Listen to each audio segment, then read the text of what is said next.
En la primera parte de este podcast se tomaron en cuenta factores como las libertades fundamentales, la democracia, la dictadura, la economía de mercado, la socialdemocracia, y se hizo referencia a las definiciones que hacen del socialismo los diccionarios de la Real Academia Española y de la Universidad de Oxford.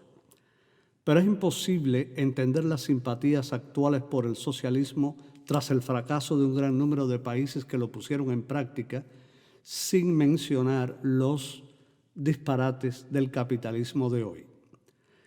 En la primera parte también se explicó que una encuesta de la firma Gallup realizada en febrero de 2020 indica que 53% de los estadounidenses no votaría por un candidato socialista, pero 45% sí lo haría. Mucho se ha hablado del enorme trauma que sufrió gran parte de la izquierda internacional durante el derrumbe del muro de Berlín en 1989 y la caída de naipes que vivieron los países del llamado socialismo real en Europa del Este hasta la desintegración de la Unión de Repúblicas Socialistas Soviéticas en 1991. Sin embargo, hay una realidad. La pobreza, las injusticias y el abuso de poder, así como la corrupción y la impunidad, no desaparecieron con aquella catástrofe que puso fin a la Guerra Fría. Esos males siguieron ahí en una gran cantidad de países de todos los continentes. El desplome de la calidad de vida y la brecha entre gastos e ingresos de las familias se hizo aún más visible desde poco antes del estallido de la crisis financiera de 2008. Dos instituciones muy respetadas, la Business Roundtable de Estados Unidos, la Mesa Redonda de Negocios, que es una organización sin fines de lucro, y el diario británico The Financial Times, se hicieron eco de un nuevo debate que ha estado dando vueltas en los círculos económicos. El equilibrio tradicional del capitalismo, con beneficios para clientes, empleados, proveedores, comunidad y accionistas, también se ha desplomado. Sobre todo desde la gran recesión, casi todas las corporaciones eliminaron notables beneficios para los primeros elementos y concentraron su prioridad en los accionistas.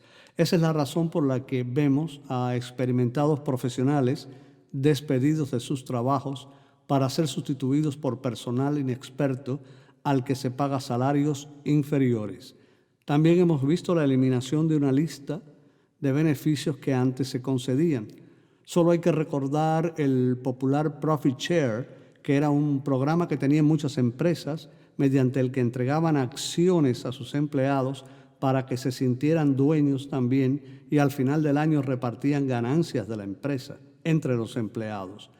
Nada que ver con el programa 401k del día de hoy. Todo aquello desapareció. ¿Se puede competir así dentro de las reglas del capitalismo? Si el deterioro competitivo fuese solamente de unas cuantas corporaciones, no se podría.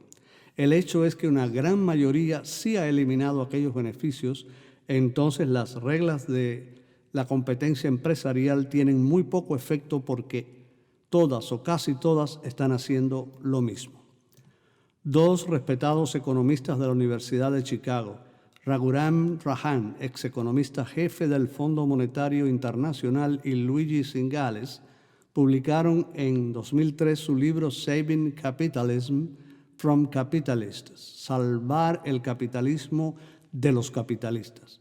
Los autores no se proponen hacer una defensa de los anticapitalistas, pero tampoco del capitalismo desbocado sin límites. Dejan claro que el libre mercado constituye la forma de organización económica más beneficiosa para la sociedad y para la mejora de la condición humana. Pero también enfatizan lo siguiente: es necesario reducir los incentivos de los capitalistas para oponerse a los mercados, especialmente limitando la concentración de la propiedad, y se requiere proporcionar una red de seguridad social para los ciudadanos económicamente vulnerables que ayude a mantener el apoyo político a la libertad de mercado. Eso dijeron estos expertos en la lejana fecha de 2003.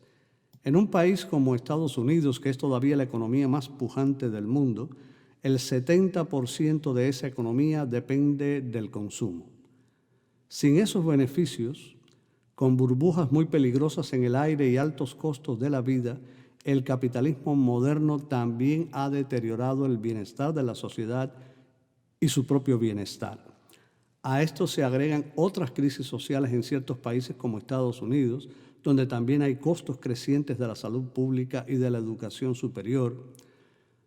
De manera que habría que preguntarse lo siguiente: ¿qué esperan los líderes políticos de hoy, liberales y conservadores? ¿Que la sociedad, especialmente los jóvenes que ya no pueden independizarse a los 18 años como antes, los aplaudan en masa? ¿Que estén conformes con el status quo? Si quienes prometen a esas familias, a esos jóvenes, una solución a sus problemas, se hacen llamar socialistas, anarquistas, budistas o confucianos, muchas de esas familias, muchos de esos jóvenes van a simpatizar con esos líderes. Que las promesas sociales que hacen se cumplan, eso es harina de otro costal.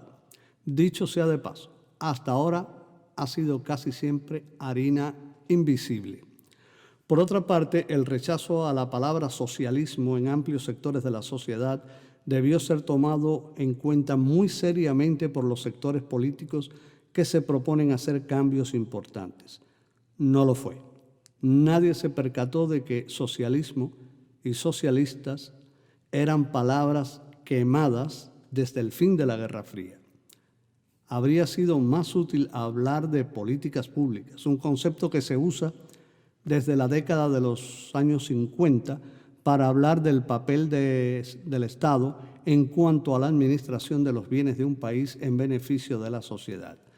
Las dos instituciones mencionadas, la Business Roundtable y el diario The Financial Times, están exhortando a las corporaciones a restablecer el equilibrio entre clientes, empleados, proveedores, comunidad y accionistas, porque son elementos básicos para el bienestar de todos dentro de otro equilibrio que rige hoy día en los países desarrollados. El abrazo entre la democracia, que garantiza libertades y derechos, y la economía de mercado, que crea empleos y riquezas como ningún otro sistema económico conocido a lo largo de la historia. Muchas gracias.